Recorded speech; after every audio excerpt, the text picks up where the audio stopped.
What's up, everybody? Welcome back to the show. Turns out we accidentally turned January into Stephen King month. Because we're talking about Misery from 1990. I'm Dusty Lane. I'm Jason Mitchell. And we are the Cinebytes. Hello? I came for you. We have such sights to show you. It was an excellent day for an exorcism. I said, I'm not gonna hurt you. I'm just gonna bash your brains in. I want to play a game. What's the boogeyman? As a matter of fact, it was. This is God. We all go a little mad sometimes. Haven't you?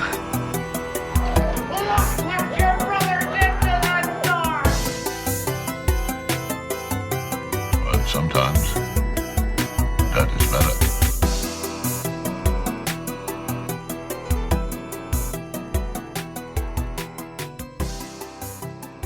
Welcome back to Oblivion, everyone, and R.I.P. Rob Reiner. You guys might be aware that about a month ago, unfortunately, legendary filmmaker Rob Reiner passed away suddenly and tragically, and we decided to do a little tribute here and talk about Misery from 1990, which is the only horror movie that Rob Reiner directed. Yeah, man, it's kind of crazy. I just had the small note, too, that he was found, him and his wife were found with multiple stab wounds in their L.A. home. And then they arrested his son, Nick Reiner, too, so... We won't get into the reasoning behind why, potentially, but, obviously, whether you know it or not, everybody's seen, like, Princess Bride. Everybody talks about... oh, except for Jason. He vigorously shook his head when I said everybody's seen Princess Bride. But that's one of the most, like, quotable movies of all time from childhood, you know? Say Stand By Me and Yeah. When Harry Met Sally is a really, really, really big one. Yeah, apparently he enjoyed adapting Stephen King novels. This is one of two. You just mentioned Stand By Me, also Misery, written by Stephen King. Mm-hmm. Also, he did A Few Good Men, right? Yeah.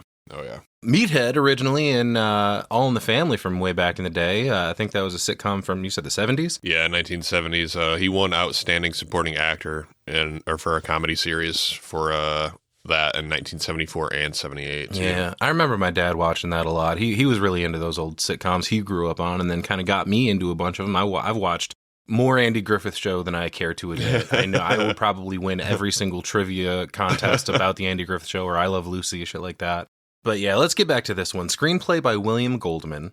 Studios involved Castle Rock Entertainment, which, let's talk about this for a second. Founded by a small group of guys in 1987, which, fuck yeah, shout out to 1987. That's the year the world got me.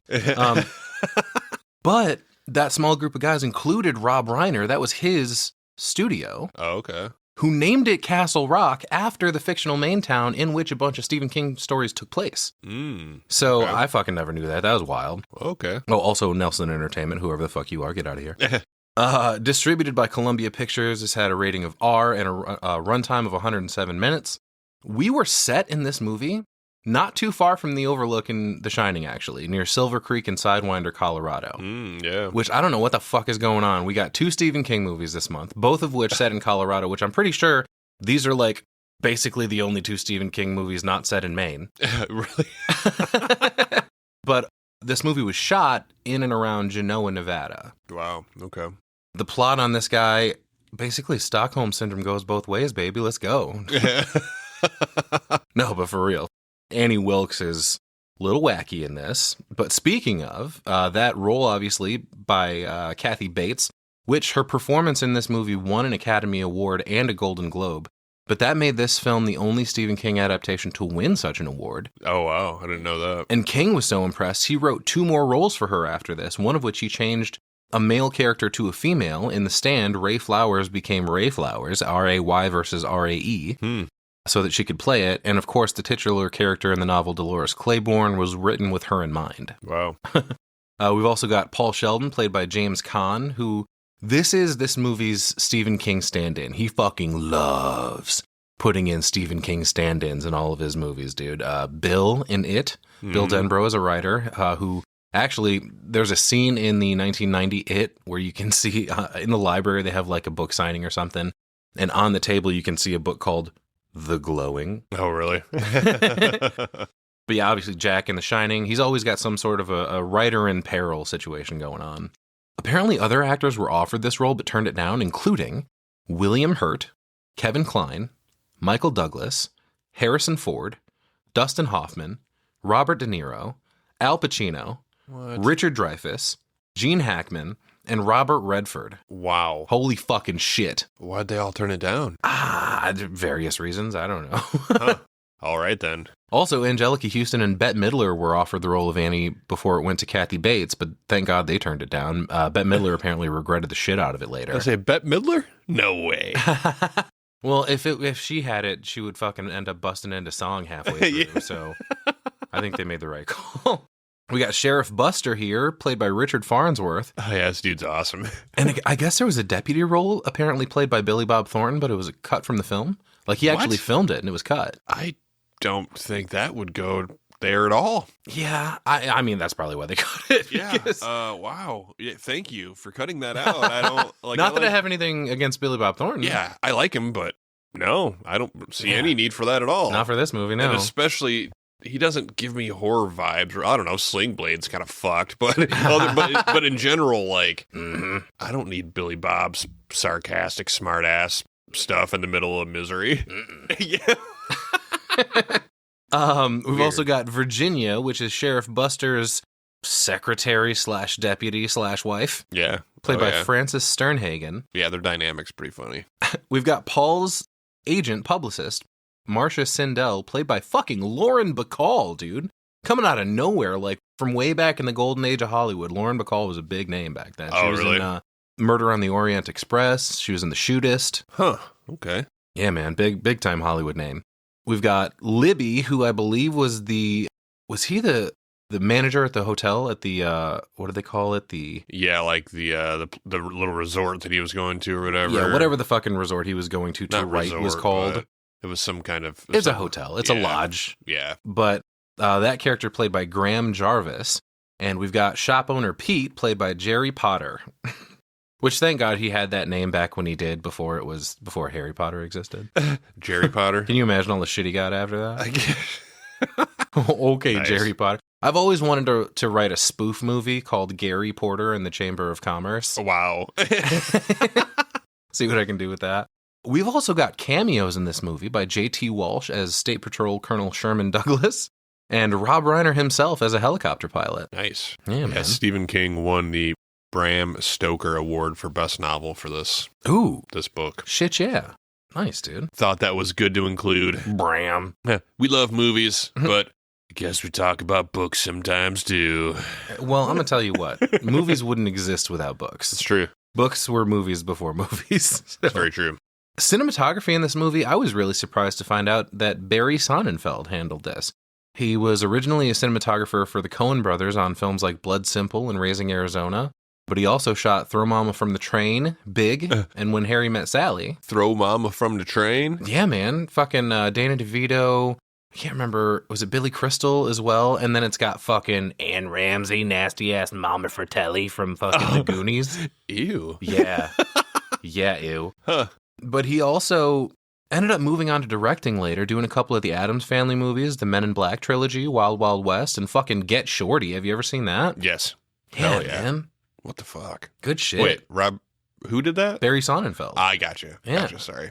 Music in this movie by Mark Shaman. Special effects, we get some extremely well-known names popping up here, and I was surprised to see them because we don't really have... It's not like this is a gory movie by any means. There's a couple spots, obviously, where... oh, God. Yeah. But we got Howard Berger, Robert Kurtzman, and Greg Nicotero of fucking K&B Effects popping up in here. Wow. Huge names in horror special effects. Pretty wild. Yeah, man. I mean, Did not got expect a that. Stephen King name on it, you know? Right. Start getting all these big names. Yeah, and Rob Reiner being the filmmaker he is, he's like, you know what? If I got some effects, there may not be many, but what I do have, I'm fucking going all out. I'm calling my buddies in here. Yep. Taglines on this. This Christmas, there will be misery. And I like this one too. Paul Sheldon used to write for a living. Now he's writing to stay alive. Like come up with some tags here, you know. Start your new year off on the good foot, you know. Oh my goodness. That's good. I don't have much background here. Apparently producer Andrew Scheinman read Misery on a plane and recommended it to Reiner, who recruited William Goldman to adapt it. And here we are. We have this fucking movie. Misery on a motherfucking plane. I'm tired of all this misery on this motherfucking plane. There's a tagline for you. But yeah, I don't really have anything else to go over. Should we just get into it, man? No, I mean, I feel like that was really... I mean, there's stuff to dive into, but it's because it's not all horror adjacent, you know what I mean? We're kind of picking at what we can, and right now it's time for the juice. Yeah, I was going to say the important part about what this movie is what this movie is. So let's get into what this fucking movie is. We open on some cool red text opening credits, and we just get the sound of a typewriter. Our opening shot shows us a cigarette and a match sitting there, specifically a Lucky Strike cigarette. And we watch Paul Sheldon type in the background and get a quick glimpse of a champagne flute in the foreground. And then the champagne itself, fucking Dom Perignon. Yeah, boy. High roller here. Yeah. He finishes the page, which is apparently finishing the book, and he takes it out of the typewriter and writes "The End" in pencil, while some pensive piano music starts to play. Must be what the celebration is all about, which I totally understand. Do you have any idea how long it takes to write a book? Fuck no. Me neither. But I'm guessing like a really long time, and yeah, I'd be popping some fucking champagne if I finished that shit too. You know, in 1990, probably quite a long time. In 2026, I'm not really too convinced anymore. You know? One time I was outlining a writing project. Yeah. I wrote a couple chapters of it, and that's about as far as I got, because fuck me, man. Turns out book writing takes a real long time, and I got a whole lot else going on that... All work and no play make Dusty a dull boy. But Paul straightens his pages and stuffs his untitled novel in this little Indiana Jones satchel briefcase thing. He pops a champagne, he lights his cigarette. Fucking, what a ritual this dude's got going on. I was going to say, yeah, this just must be his thing, you know, which... That's the same thing I do after sex, ironically. Bottle of champagne, Lucky Strike smoke, Indiana Jones satchel. We cut outside into the cold Colorado winter. Now, I don't know if they told you this in Denver, but 10 years ago, there was this caretaker that... No, never mind. No, he's in this nice little cabin Paul comes out of. I would not mind this a single bit. Nice little Mustang he puts his novel into here. I wouldn't mind that either. I mean, pretty nice car. Terrible car to have in fucking Denver. Dude. You know, anybody that knows anything about cars, rear-wheel drive is not the greatest in the snow, especially coming down a fucking mountain. So immediately I'm going, this ain't good. Thank you, Jason. This has been your public service announcement from the Cinebytes for the winter. Right. Everyone drive safe out there. Don't forget to chain those tires. But Paul grabs some snow off of his hood and tosses a fast pitch at a tree and fucking nails it. And he's like, yeah, still got it. Then, fuck that piano music. Fucking Shotgun starts playing on the radio here as we cut to him driving away from the cabin. Fuck yeah, dude, let's jam. I love Motown. Hell yeah. As he drives away, we get a sick-ass bright red title card all over this white snow. It's great. Yeah, no, it looks good. Misery. Totally setting the mood for the whole movie too, you know, getting the snow coming down and... Yeah. And like you mentioned, I would not fucking be comfortable driving around these steep-ass curves in snow, no matter what kind of car I was driving. We keep on the driving montage here. Music's still rolling while the credits do as well. It's just good vibes, man. He's all happy about getting this book done. But all of a sudden, the snow starts to pick up. Ruh-roh. Yeah. And it like really starts coming down, and he can't fucking hang, man. It turns into a whiteout pretty damn quick, and that's how it is, man. Especially like, I would think that he would be a little more prepared in this. Yeah. You really drive up here every year in your fucking Mustang, dude? Yeah. For real? Yeah, literally. I wonder, it can't be like the same time of year, right? Because if you drove up here in fucking April, you know what I mean? May, something like that, it's probably pretty nice. I guess I don't really know. I mean, is Denver high enough that there's just kind of snow all year round? Like, I don't think so, but they I don't for know. Sure have mountains around that are snow-capped, but at the elevation that Denver is, I don't think they consistently have snow. It's not just like winter wonderland all the time like we all imagine. No. Fucking 30 days a night going on. Right? It's not fucking Alaska, right? Right? But no, he fucking loses control of this car going around a curve and fucking launches it over an embankment and goes rolling a bit down the side of a mountain Thankfully, he wasn't going too fast. I'm going to say he was going like 20, 25. Hi, I'm Paul Sheldon. Welcome to Jackass. Yeah, dude, he gets like fucking air off of this, essentially. He rolls a few times before the car comes to a rest, upside down, by the way. Yeah. And he got really lucky that it wasn't just a straight cliff, first of all. That's very true. He could have plunged fucking hundreds, if not thousands of feet to his death. Right. But the big thing here is we watched the wreck happen, and it's snowing so hard that when we pan down to the car upside down, it looks like it's already been sitting there for a while. That's the thing, man. Like the way the snow is coming down, he better get the fuck out of this quick before the snow covers it and turns him into a little popsicle. Right. Like the car was upside down, and there was already a couple inches of snow sitting on it. Like it was already like, quick glance, you wouldn't even see the fucking car already. Yeah, it's just fucking dumping on this area. Dude, he's screwed. Yeah. And I love how the music cuts out when he crashes, though. It's replaced by the sounds of just the bitter cold wind whipping through the trees. It's really good sound design right here. Right. But the moral of the story really is that you shouldn't drive drunk, Paul, especially in those conditions, especially not in that car. It was the Dom. We cut to a big city office, and this is his publisher, Marcia, played by Lauren Bacall, we mentioned. He ends up grabbing the attaché case we saw earlier off of a couch and calls it an old friend. So I think we got a flashback thing happening here. Right. And he explains to her that he pulled it out of a closet. And I guess he's had this thing ever since he wrote his very first book. He said he was a writer then. And Marcia says, "Hey man, don't say that. You do good. Right. You're still a writer." You all right? He says he hasn't been a writer since he got in the Misery business. Fuck yeah, great song. Paramore rules. Marcia says that's a good business to be in. They sold over 1 million copies on the first print alone. And she pulls out a framed cover of Misery's Child, say my name, which it's got like his classic author picture on the back, you know, like a little James Patterson-y. Right. Like the glossy photo, the headshot that you get of every author on the back of their book. Yeah. Right. This book looks like it fucking sucks, though. I'm going to say that right now. Some Regency romance bullshit by the looks of it. You can miss me with that. Fancy. Apparently, Paul's sick of the Misery series here. Even though Marcia says it put braces on his daughter's teeth, as well as putting her through college, it also bought him 2 houses and floor seats to the Knicks. Yeah, all right, not bad. Yeah, and you're just going to kill her off? You fucking high, dude? Yeah, Marcia's not pleased with the fact that he decided to kill off the titular character, Misery, which that should be noted. Yes, this is called Misery because of the book series, and the book series is called that because of the main character. But it's also very obviously what Paul Sheldon ends up going through this entire fucking runtime. Right. And I guess my question here, though, is if it's becoming so easy because you're writing about this specific character, the books are writing themselves anymore, push them out. I guess. And write a passion project on the side, dumbass. Keep collecting your check. Yeah, but we already talked about how much time it takes to write a book, dude. Would he be able to juggle both like that? But if he's trying to say that I'm not really a writer anymore because it's not taking...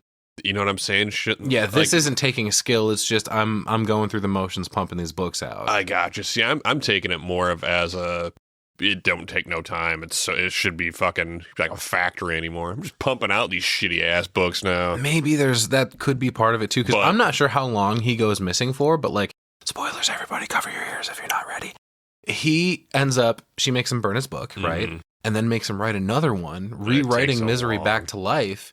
I don't know if it takes a long time. How long is he missing? Is it weeks? I guess because if he's just pumping this book out, maybe it doesn't take that long for him. Right. Well, and like I said, it's 1990. Also, he's got a motherfucking typewriter he's writing these books with, so it's not like he's hopping on his laptop and wham bam, here's another book in a couple hours. Yeah. Do you know how convenient it is to be able to delete things? Right. But yeah, no, he's oops. He argues that he never meant for this series to define his life. All right, fair point. Can't blame him for that.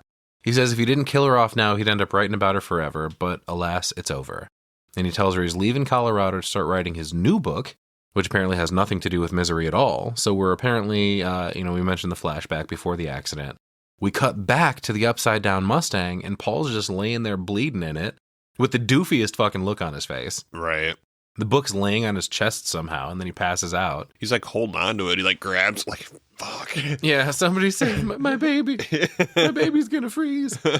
But we don't waste any time at all, dude. Somehow there's already somebody here prying him out with a crowbar.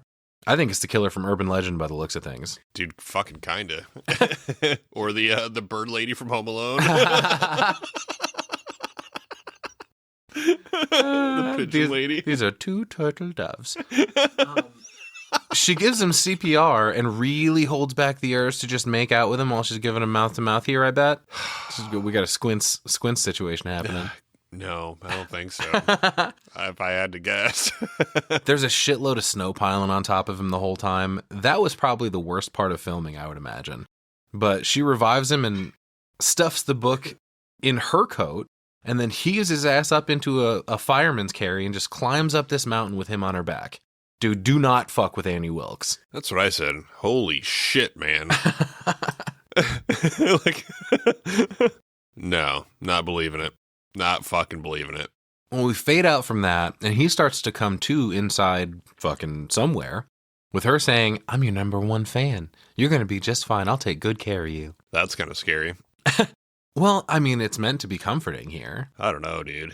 This whole situation. Well, you're gonna be disoriented no matter what. You just fucking went through a car crash. The next time you wake up, if you wake up, right. You're gonna be like, what the fuck?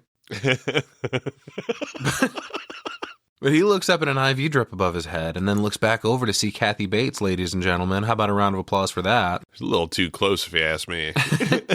She's like, I'm your #1 fan. Yeah, bitch, you already said that. But she smiles down at him, and finally we see his face all busted up. She asks where he is, and she tells him they're just outside Silver Creek. He's been there for 2 days at this point, apparently, and she introduces himself to him, tells him she's a nurse. She's got real Carrie's mom energy with this sweater and cross necklace. Yeah, I can agree with that. And she gives him some pills, painkillers presumably, and gives him some water to wash him down. And then we jump forward in time a bit to see her tending to his IV, wearing different clothes now. And now she gives him more Novril, she calls it. That's what the drugs are called. Mm-hmm. He thanks her for her help, but asks why he's at her house instead of a hospital. So she explains, much like The Shining, fucking roads closed down and stuff. She says, the snowstorm outside was too much of a risk to drive through. She tried calling the hospital, but the phone lines are down. You know those pesky goddamn northern Colorado phone lines. Right. Oh, yeah. But he tries to move, and as soon as he does, the pain is too much, and he winces, and she tells him, hey, cut the shit. You almost died. You need rest. Just relax there. Yeah, I like all these cuts here because she's handing him pills and stuff, and we kind of go black, and I take it as he's kind of fading out. Yeah. You know what I mean? It's like he's in and out a lot right here. Right. Quick, beautiful shot of her house nestled in between a couple of mountains. Man, it looks nice. Take me. Right. I'll get into a car wreck out here. Yeah. Come save me, Annie. No, thanks. Back inside, big surprise here, more pain pills. We cut to a shot of Paul, like from the side in bed, with his legs elevated, and she says, your legs just sing grand opera when you move, don't they? I think that's code for lots of pain. Yeah, I would think so. Fucking Stephen King dialogue, man. Yeah, she's got his legs elevated here, and he actually looks a little bit better. Like, the color's coming back to his face, I would say. Mm-hmm. All of these pills are already making me suspicious, though. Yeah, you know what I mean? She's giving him, okay. Which, he does need it, you know, and I'm not saying that, but just watching the movie already, we've seen 3 or 4 exchanges of pain pills, and no questions at all yet. I'm going, that's going to turn up something here. Yeah, what I was immediately suspicious of is, are these pain pills actually pain pills, or is there another element to them? Keeping him fucked up in some way or out of it or whatever. Right. But she promises him it's not going to hurt forever. You're going to be able to walk. Your arm's going to heal, even though your shoulder was dislocated. And she goes, it was a little stubborn, but I finally popped it back in there. God damn. Fucking ow. Good thing he was unconscious. Right. Oh, I spoke a little too soon here, too, because she uncovers his legs. Yeah, dude. Any squeamish people in the audience, here's where you're going to want to tune out for a minute. Yeah, she said she did the best that she could with what she had around the house. Yeah. But she tells him she's most proud of the work she did on his legs. I'm not. She rolls down these blankets, revealing these fucking hideous gams of his, dude. Oh. It looks like Frankenstein's monster post-death, but pre-resurrection. Yeah.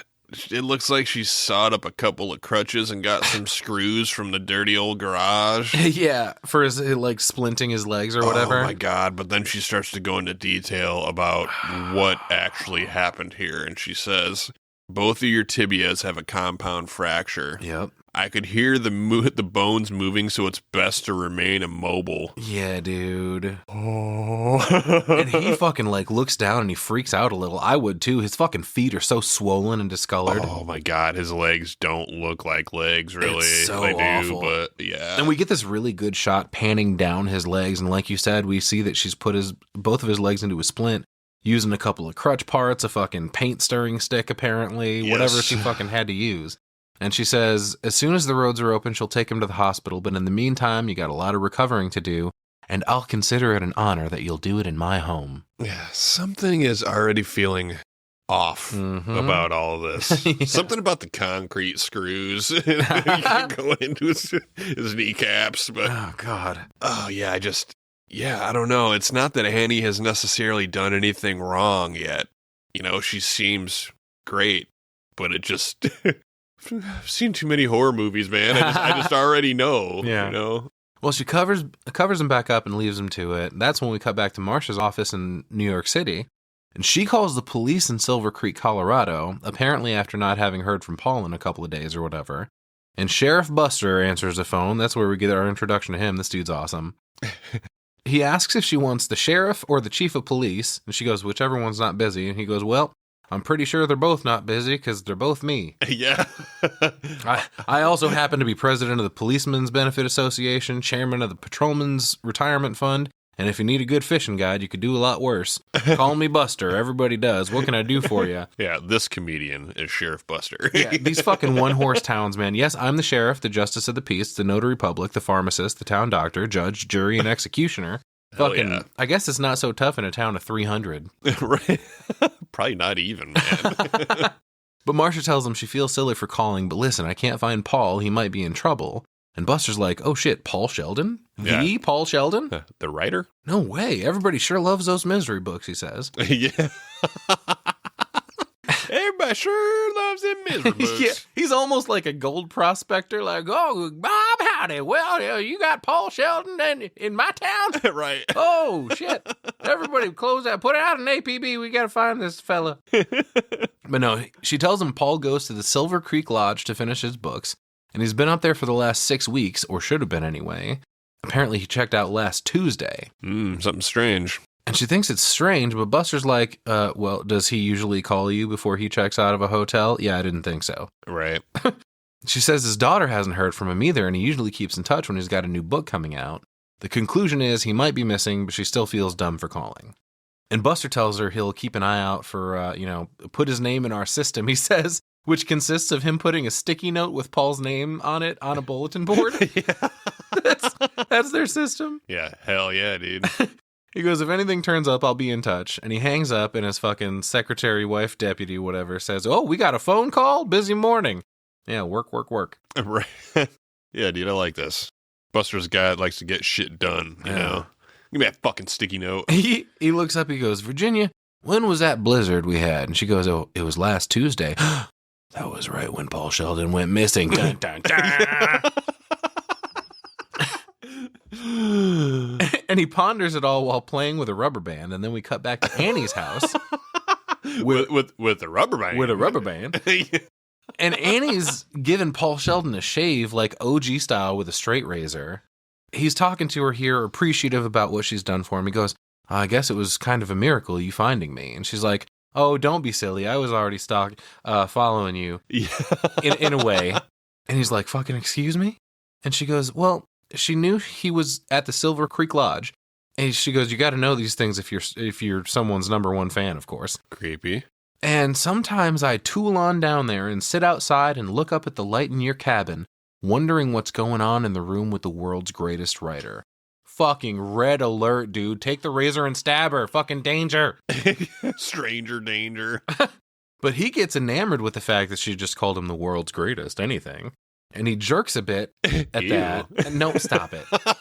It's about enough of that shit. We're not going to have that in this episode. This is a classy fucking movie, okay? I don't know. I can't believe she didn't try to jerk him this whole movie. She's got a thing for him, obviously. Well, I'm saying, like, he jerks his head a little, and she's like, well, hey, don't move. You don't want me to cut you now, do you? Or do you? And she tells him When he was leaving the lodge, man, that fucking, you gotta have iced coffee, you son of a bitch. Yeah. Why is it always ice? It's always fucking ice. You're fucking holding up your maracas over there. Trying to put you through misery. I turned off the heat for this, Jason. I want to put you through misery for this episode. She tells him when he was leaving the lodge, she was on her way home and saw him, which of course she recognizes his car. And she wondered why a literary genius would go for a drive when there was a big storm coming. Fucking sick burn, dude. I was going to say, it's a pretty good fucking point. I feel like I said it immediately, too. Well, he's what the like, fuck are you doing in your Mustang? Well, he said, I didn't know about the fucking storm. But lucky for him, she did. She goes, lucky for me, too. Because now you're alive and you can write more books. Yeah. Wow. Okay. She tells him she's read everything he's ever written and knows all 8 misery novels by heart. And he goes, you're very kind. And she goes, and you're very brilliant. Getting weird, man. She finishes his shave, and I gotta say, she did a shit job because there's a huge strip of shaving cream still on the left side of his neck that she never touched with that razor. That'd be a weird fashion statement to catch on. Hey, can I get the Sheldon, please? And it's just a big tuft of beard just jutting out of one side of your neck, totally smooth everywhere else. Nice. But he asks when she thinks the phone lines will be back up because he needs to get in touch with his daughter and his agent. She goes, oh, not much longer, I'm sure. And she tells him to give her their numbers and she'll keep trying to call for him. That is also strange, I think. Yeah, instead of like, maybe I can put a phone in here next to you. Right. But before she walks away, she turns and asks for a favor. She says she was snooping in his satchel and found his new book and wants to be the first one to read it. And he goes, well, I do have a rule about who gets to read my stuff before it gets published. I'm very strict about it. It can only be my editor, my agent, and anybody that saves me from freezing to death in a car wreck. Aww. Oh, right. Oh, how nice. That's so cute. And her reaction's great. Oh, wait, that means me? Oh my goodness. Like she freaks out about it. Right. She goes, you'll never realize what a rare treat you've given me. And she walks over and picks up the novel. He winces a bit again, and she says, boy, it's like clockwork the way your pain comes. I'll get your novel. Forgive me for prattling away and making you feel all oogie. Pills are good. Ew, don't say oogie again, please. She says a bunch of weird shit in this. Man, we'll get into it. She's like so adamant about not swearing, but like the shit she says is way more off-putting to me. She's weird. But she walks out and yells back into the room, what's your new book called? What's it about? And no answer for either of these things. Apparently, he's been writing the Misery series for so long, he doesn't really feel like he knows what he's doing with something else. And he goes, well, maybe you can read it and tell me what you think it's about, and maybe you can come up with the title. She goes, what? Me? Little old me? Oh, like I could do that. Come on. We cut to the Silver Creek Lodge, where the manager Libby tells Sheriff Buster there wasn't anything odd about Paul Sheldon's leaving.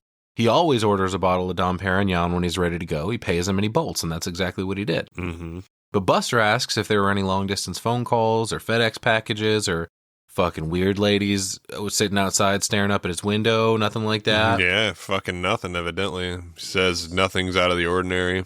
Mr. Sheldon didn't like for things to be out of the ordinary. That's why he's got this ritual, right? Right. So Libby says Paul always drives up in the same 65 Mustang each time, says it helps him think. Terrible choice, though. Right.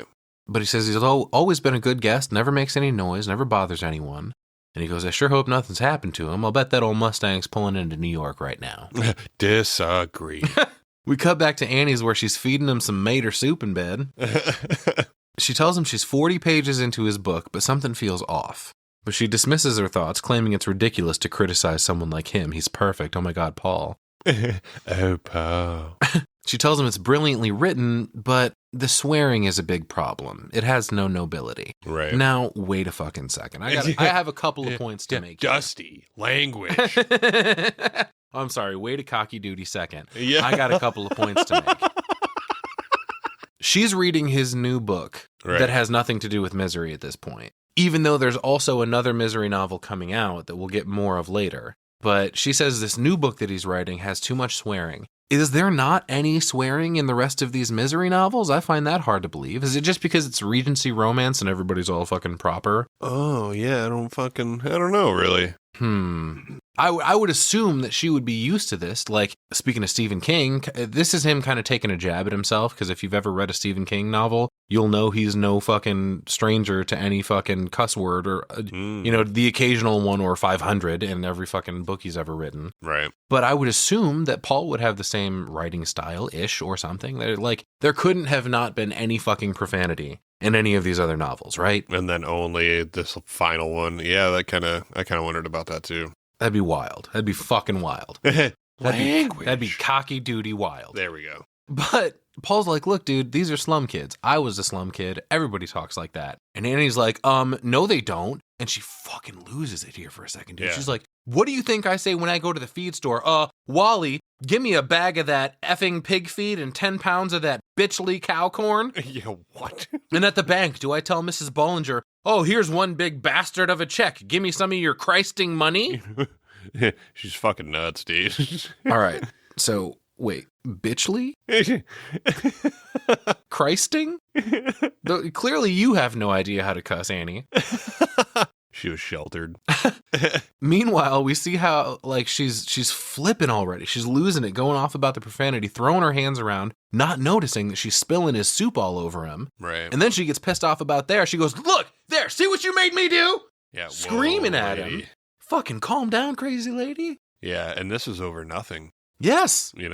It's about a cuss word or 17 or whatever. I was going to say, yeah. Like, ooh, it was not good. He looks up at her like, you good, man? You finished? And she apologizes, saying sometimes she gets worked up about stuff and asks for his forgiveness. And then, when he tells her it's all right, she just blurts out, I love you, Paul. Fucking what? Mm-hmm. Told you. She's going to fucking do more than keep him in the bed. She kind of corrects herself, though. She goes, I mean, your creativity, your mind, that's all. Yeah, your penis. I mean, your books. Your books. Love your books. I'm not going to lie, your dick was pretty trash from that accident, too, but I think I got that back to operational capacity now. I think we'll be okay. It gave it a spit shine. That's all. It was just a little scratched up. I buffed it right out. She walks out and he's like, yeah, I got to get the fuck out of here. And we get a few more gorgeous shots of the mountains. And then we see Virginia driving Buster around in his sheriff truck. And they're going through these winding mountain passages. And she says, well, this sure is fun, fucking sarcastically. And I'm like, yeah, it would be fun. I would enjoy the shit out of this drive. She's like jaded about it. She's, you know what I mean? Like she lives around here, so it's not special to her anymore, dude. I'd be loving the fuck out of that drive. Yeah, she's like, the fuck's the point on this? Might as well just be sitting back at the station. Well, she tries to change her luck a little bit. She grabs his leg, trying to put the moves on him, but he's not having it. He goes, Virginia, when you're in this car, you're not my wife, you're my deputy. That's right. What? Come on, dude. Tell her to pull over for a minute and bend her over up against a fucking tree. You guys clearly need some spontaneity in your sex life, or a sex life at all, you fucking septuagenarians. Dusty, when I am on the clock, I am a sheriff of the law. Whatever, dude. There's nobody around. You can take 5 minutes and go fucking wait until please your lunch wife break a at little least. bit. Come on. You're the law around here. It's not like you're going to get busted, Buster. Don't be busting on the clock, Buster. She says, well, this deputy would rather be home under the covers with the sheriff, and that's when he yells at her to stop.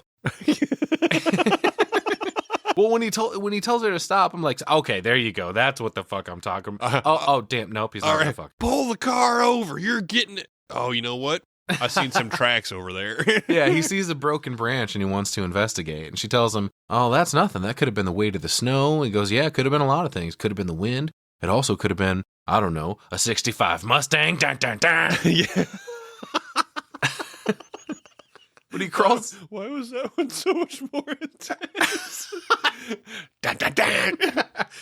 Well, he crawls down this slope, which is probably a terrible idea at his age. How the fuck are you going to get back up, dude? I thought that right away. He fucking sinks like waist deep into this fucking snow. I don't know what's going on. Like for a minute, he's walking on top of the snow like Legolas. And then he fucking just drops into it all of a sudden up to his waist. And Virginia calls down, need some help? And he goes, no, I'm enjoying myself. Yeah. Dude's funny. She shakes her head at him like, oh, I wish you were enjoying me. And he starts crawling back up. But as the camera pans away, we see that he came probably 20 feet from discovering the tire sticking up out of the snow. Right. Son of a bitch. Yeah, it was so close. She asks if he thinks Sheldon's out in that, and he says, shit, I hope not. If he is, he's dead. True. And he wants to go to the newspaper office, so they go back to the truck, but just then, How about this timing? Annie drives right past him. Yep, right. And she fucking knows, too. Oh, you yeah. know? She should be alerting them, but having no plans to do so. Nope. She gets home and comes into Paul's room apologizing for waking him. But then she's like, looky what we have here, and holds up his newest misery book. Dang, Misery's Child. Unbeknownst to her, the last misery book. Mm-hmm. Say my name.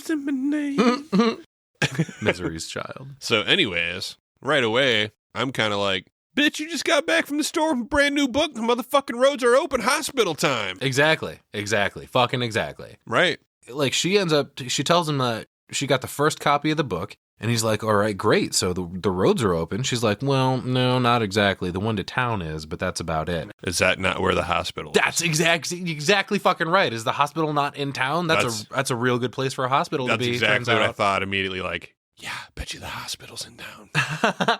But she does, however, claim to have called the hospital and talked to an orthopedic surgeon, told him what happened, and apparently this orthopedic surgeon, air quotes, said that as long as there isn't any infection, he's fine. Oh, now you fucked up. You have fucked up now. Because that rings alarm bells in Paul's head. Oh, the phone is working. Right. And she's like, well, no, not mine. There's no phone here. Just the one in town. I used a phone in town. And she tells him she called his agent and then immediately starts gushing about this book instead, trying to change the subject. Right. And she goes, what a wonderful first page. Just to read the name Misery Chastain, it's like a visit from an old friend. Meanwhile, Paul's freaking out. He's like, my daughter must be going nuts. I'm supposed to be home for her birthday today. And she says his agent told Annie she'd pass on the message, but he'll have to wait to talk to her himself. She goes to leave the room, but turns to smile at Paul and says, what a poet you are. And we cut to breakfast time, and he's got a pretty decent spread going on here that she sits down in front of him. She goes, I made you my specialty. Scrambled eggs a la Wilkes. Really? That's your specialty? Fucking scrambled eggs? Something my daughter's been able to make since she was 6? Spaghetti and meatballs. But it looks basically like what Potatoes O'Brien would be with the onions and peppers, but they're in the eggs instead of the potatoes. Shit, yeah. Although there are fried potatoes here, just fucking slathered in ketchup, along with a couple pieces of Spam, some toast with jam, and orange juice, and I think applesauce. There we go. Gorgeous presentation, though. There's a little pretty pink flower on the tray. Not too bad, I guess, huh? She also tells him she's now on page 75 of his book, and he takes that as it must mean the book is decent if she's still reading it. And she goes, oh, Pooh, I can't think of any words. Would great be insulting? Bitch, yes. Tell me it's fucking transcendent or you can shove these eggs up your ass. She goes, it's not just great. It's perfect. A perfect thing. And she takes the book and leaves him to his breakfast. Another couple of nice nature shots of the area, and then we jump ahead a bit to Paul's room. He's just laying there awake and hears noise outside the door, which now opens and a fucking pig trots through, jumps up on the bed to say hi. Yeah, he doesn't seem impressed. Oh, he's kind of cute. Annie walks in. She goes, I thought it was time you two should meet. Say hello to my little friend. Yeah. I mean, say hello to my favorite beast in the whole world, my sow, Misery. Oh, wow. Could have guessed that one. She named her pig after his character. Interesting. Yeah. She goes, I told you I was your number one fan. He goes, yeah, I'm starting to believe you. And Annie says it brightened her world when she got this little piggy. It just makes me smile so. You know what they say about pets resembling their owners? Wow, Whatever. Dusty. You're the one that called her a linebacker. No, I you did know not. what? I don't give a fuck. She can look however she looks. Kathy Bates lives rent-free in my head. She can do whatever the fuck she wants. Hey, Bobby, they ever catch that gorilla would escape from the zoo and punched you in the eye? Mama don't know, won't hoida. The Soich continues. Soich continues for Paul Sheldon anyway. Paul calls Misery a fine pig to get some Charlotte's Web vibes in here. Gross. And we either jump ahead quite a bit or Annie put the reading into overdrive because she says she's on page 300 now. Right. And it's better than perfect. It's divine. Mm-hmm. Now brace yourselves, everybody. In case you didn't know, Annie is a bit of a racist. And she blurts out, what's the ceiling that Dago painted? And he's like, the fucking Sistine Chapel? Did you just call Michelangelo a Dago? Jesus Christ, woman. Damn. She's like, yeah, that and Misery's Child. Those are the only two divine things ever in this world. Yeah. And then she chases the pig out of the room, snorting like a fucking lunatic. Yeah. Okay. Like, goddamn, okay, you're not okay with cussing, but you can call a fucking Italian a Dago? What the fuck, dude? God damn. This movie's not super old. What's the excuse? You know, it's right on the line, I think. 1990. A lot of people were saying a lot of fucked up shit well into the 2000s, and hey, turns out still are. But we transition to another scene where Annie is laying out her hardships for Paul. She goes, "When my husband left me, I wasn't prepared. It wasn't an easy time. For a while, I thought I might go crazy." Really? Might. Fucking Might. almost. Yeah. Yeah. Paul sympathizes with her and explains she dove into work to ignore the pain, but that's how she ended up discovering Paul's novels. She did a lot of reading in those long, lonely hospital shifts. She goes, "Misery made me so happy and forget all my problems. Of course, I suppose you had a little something to do with that too." And I love all Paul's reactions to her. She's like definitely driving the narrative here. And after every compliment she gives him, he's like, yeah. She tells him she's only got 2 chapters to go in the book, and she knows when she finishes, oh man, I'm just going to turn right back to that first page and start reading all over again. Yeah, she's like buttering him up pretty much. And that's when we realize there's a reason for the short responses in this instance. He calls out, "Hey, I'm done." Yeah, piss jugs, Ricky. Pulls a fucking piss bottle out from under the blanket. Yeah, he was taking a piss this whole time. Well, I have a question. How is he shitting? He's been here for a while, a couple weeks at least. You know he's got to be shitting, and if she's giving him spam, where's that shit going? Probably pooping in a bedpan. She's probably keeping it in jars in her basement. Man. She kind of randomly launches. You just don't even acknowledge. Nope. We're not talking about that. She launches randomly into her views on marriage here and says it would take a pretty special guy to get her to walk down the aisle again. Okay, I wish you the best in that. She's like shaking around his piss jug while she's talking about it too. She says it boils down to respect. People don't have a real sense of commitment anymore. And she says she'd love to stay and chat, but I'm right at the end of the book and I gotta find out what happens. And we cut to a couple exterior shots to show that it's now nighttime. I was going to say, I noticed that the mood shifted here big time. The last couple outdoorsy shots that we had almost seemed like that everything was warming up a bit. We were getting more sunshine, less snow. There was a bit of a thaw for sure. Right. And then coming up to this, we haven't had a really big night shot. Mm-hmm. And it kind of sets the mood for what's about to fucking happen right here big time. Like it was all on purpose, I think. Yeah, exactly. We get the shot to show us it's nighttime. Back to Paul sleeping when his door opens and slams shut.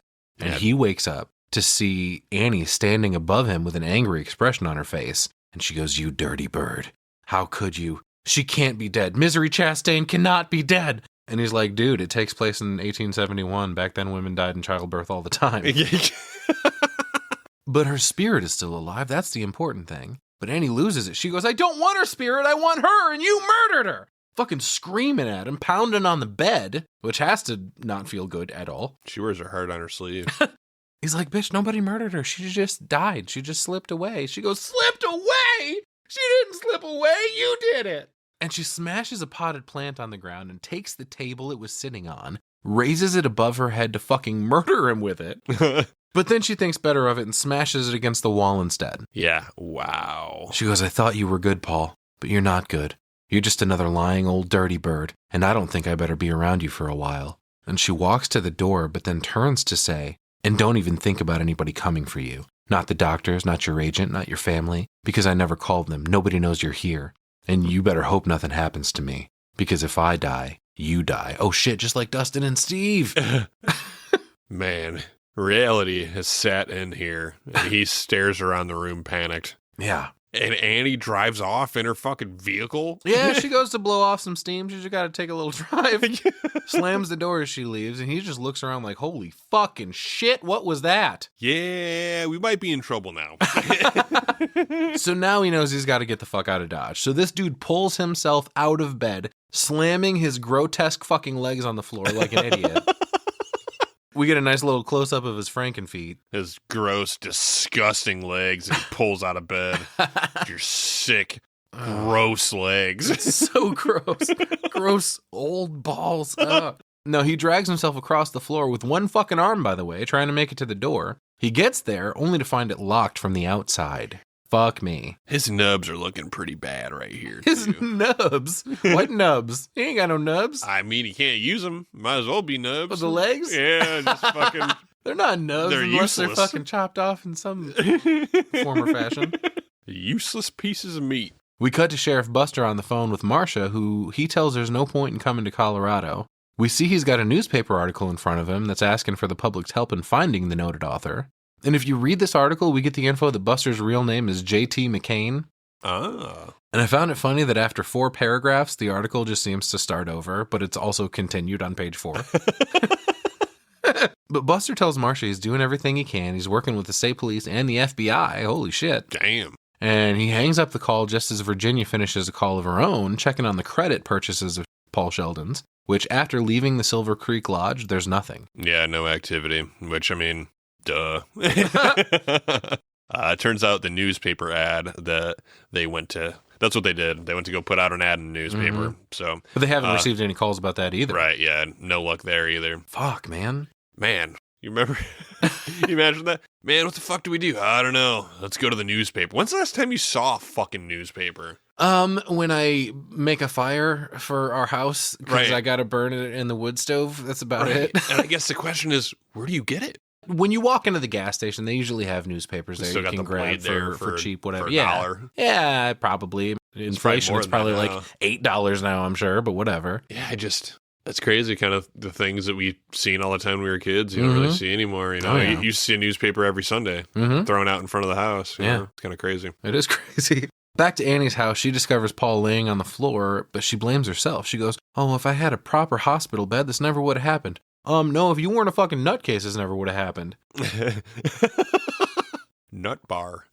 She helps him back into bed, kind of tosses him back up there, actually, and he's grunting from the pain, asking her to wait, and she calls him a crybaby. Impressive again. She just deadlifts his ass. I think she's getting off on this a little, dude. Ew. She shoves him back into place and asks if he's comfy, and she also tells him she's got a big surprise for him, but you got to do something for me first. Ew.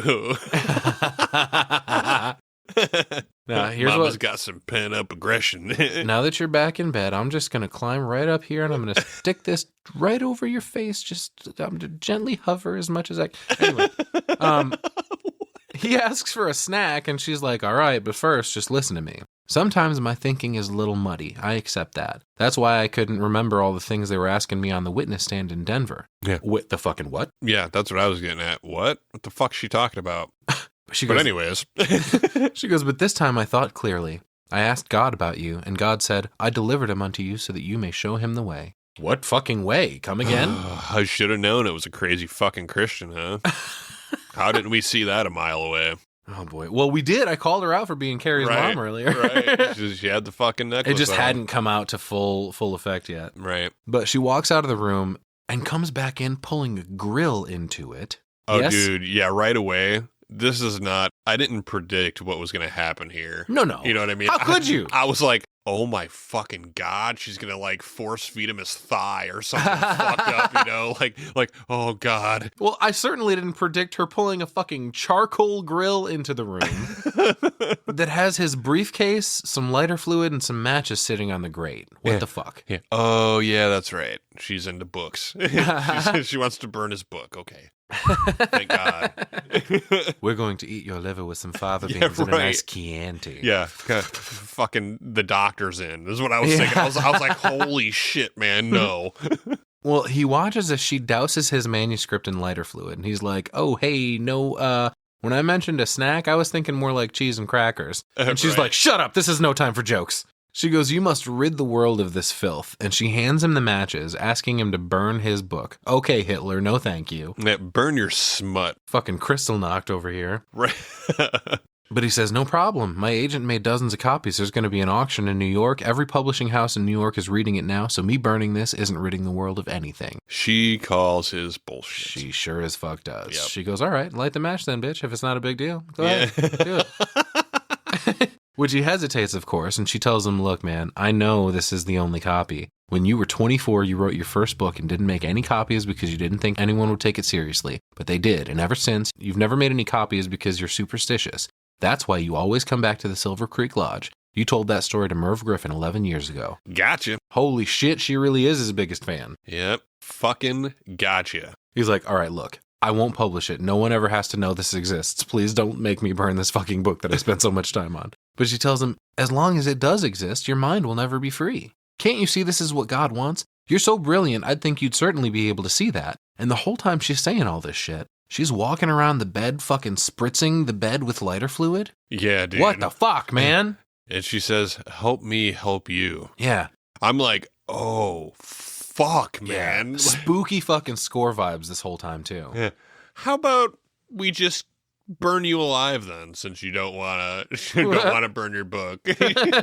How's that sound? Oh, yeah, you're not going to publish this book? Why don't we just unpublish your ass right now?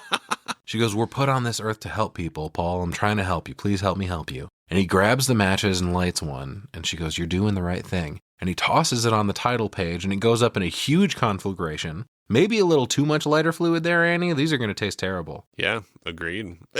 She freaks out and pulls the grill away. And I'll tell you what else is terrible. This whole room has to fucking smell now. From the smoke from the grill, for one thing. And then, as much lighter fluid as she doused his bed with, fuck, it's got to smell like he's sleeping in a fucking oil lamp now. Yeah, I can't believe that it didn't go up, just all being so close. Yeah. You know?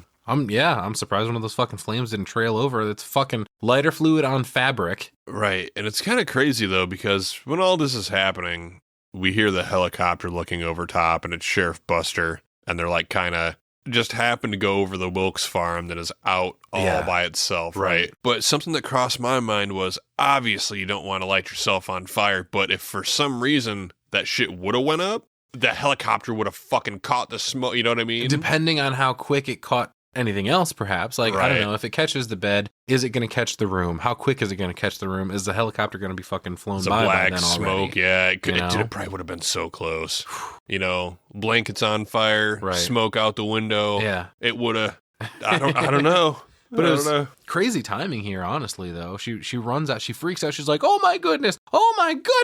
And she runs out to grab a bucket of water to put the fire out and starts to pull the grill out of the room. That's when we hear the helicopter blades outside. And that's good old Rob Reiner flying him around in the helicopter there, by the way, looking for Sheldon. Right. But Buster doesn't see anything that raises any flags, so they just move on, unfortunately. No 65 Mustang. That's all he's looking for is the car. Right. The fuck. I mean, I guess. But what do you think? The car is going to be like smashed and parked in the driveway? Sure. If you're looking by helicopter, what else is going to give you a clue, I suppose? Right. Annie says something about the winters getting shorter because of the ozone layer and asks what Paul thinks about that. But he's completely fucking distraught about losing the thing he spent so much time on and can't answer. Mm-hmm. So she gives him some more pain pills and wheels the grill out, and that's when he gets a different idea and stuffs the pills in between the mattress and box springs. Right. We cut to Annie laying in bed watching the dating game or some shit and pigging out. Literally, she's got a bag of Cheetos on her belly, a 2-liter of Coke next to her, and a little pig stuffed animal she's cuddling. Right.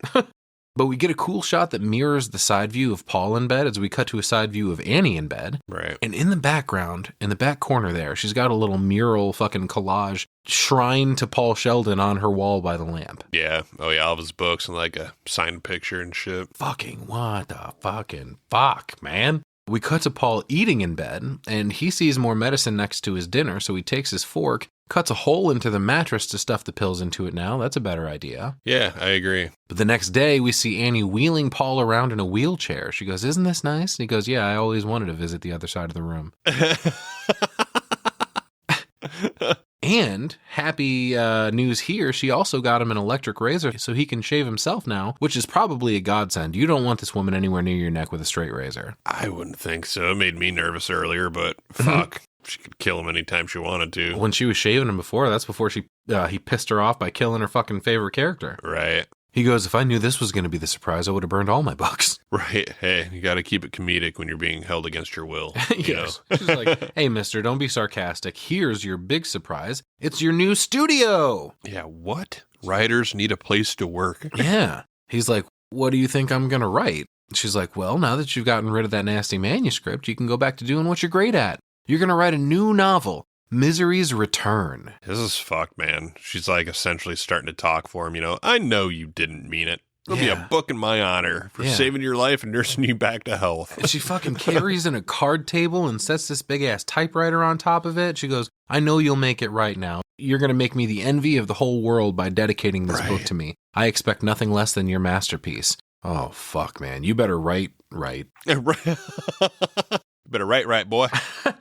She wheels him over to the table and he's like, yo, this isn't really how this works. And she's like, no worries, dude. Look at that view out that window. It'll inspire you. Yeah, the cool thing is she's got this old typewriter. This is actually kind of cool. Mm-hmm. I've been around one or two in my life, but it's been... I have one. Do you really? Yeah. Pretty cool. This one happens to be missing an N, though. Yeah, which is a big fucking problem for, well, first of all, for a book called Misery's Return. Yeah. But she finally walks out of the room right here, and that's when he spies a bobby pin on the floor. Ooh, piece of candy. Yeah, I think he's starting to realize he's going to have to start kissing ass if he wants to get out of here somehow. Right, but his wheels are turning. He's formulating some kind of plan. Mm-hmm. He calls out to her asking if she gets many visits from her neighbors, and she's like, nope, you'll have total solitude. Isn't that comforting? Yeah, perfect. So you can concentrate on your work. And he goes, oh, good. And she brings him some paper, and she says she got a discount on the typewriter because it's missing the N. But how in the fuck is he supposed to, like, he's not going to be able to dedicate the book to you either, eh? Yeah. She goes, did I do good? And he goes, yeah, you did great, but there's just one thing. I can't work on this paper because it'll smudge. Can you run back into town and get me good paper, please? Dude, right away. Oh, hey, there's just one more thing. And immediately I'm like holding my breath like, yeah, don't do it. Don't do it, Paul. Tread lightly, don't do buddy. It. This paper, it's a corrosible bond and it smudges. Yeah. Holy shit, are you out of your fucking mind? Well, she's like, well, wait a minute. The paper I got costs the most money. Therefore, it must be the best, right? Not necessarily. He gives her a little demonstration by putting in some paper in the typewriter and writing the word smudge and then smudging the smudge. Right. Oh, man. She goes, well, isn't that fascinating? Yeah. Look at that. AKA, well, shit. Yeah, she doesn't like this, man. Yeah, Paul tells her, I'd like you to be involved in the entire process, but she's offended. She goes, excuse me, Paul, is there anything else I can get for you while I'm in town? Any other crucial requirements that need satisfying? Would you like a tiny tape recorder? How about a handmade set of writing slippers? And he's like, no, just the paper, thanks. Yeah. Like, fucking crazy bitch. She goes, are you sure? Because if you want, I'll bring back the whole store for you. And he tries to calm her down by asking what's wrong, but she goes off again. She goes, what's wrong? I go out of my way for you and do everything I can to make you happy. I feed you, clean you, dress you, and what do I get? Oh, I can't write on this paper, Annie. Well, I'll get your stupid paper, but you just better start showing me a little more appreciation around here, Mr. Man. And she slams the pack of paper on his legs. Yeah. Ah! Yeah, dude. And walks away. That's gotta smart. Dude, fucking crazy. So it's crazy to me that she's trying to set all this up and stuff, and it's not like he was being a dick. No. He actually was. He's trying to legitimately explain, I'm trying not to fuck up this book for you. Right. Can you get me paper that's not going to be completely fucked by the time I'm done? And she fucking snaps all crazy, man. Yeah, man. She walks out and slams the door, and he kind of fucking stifles a scream.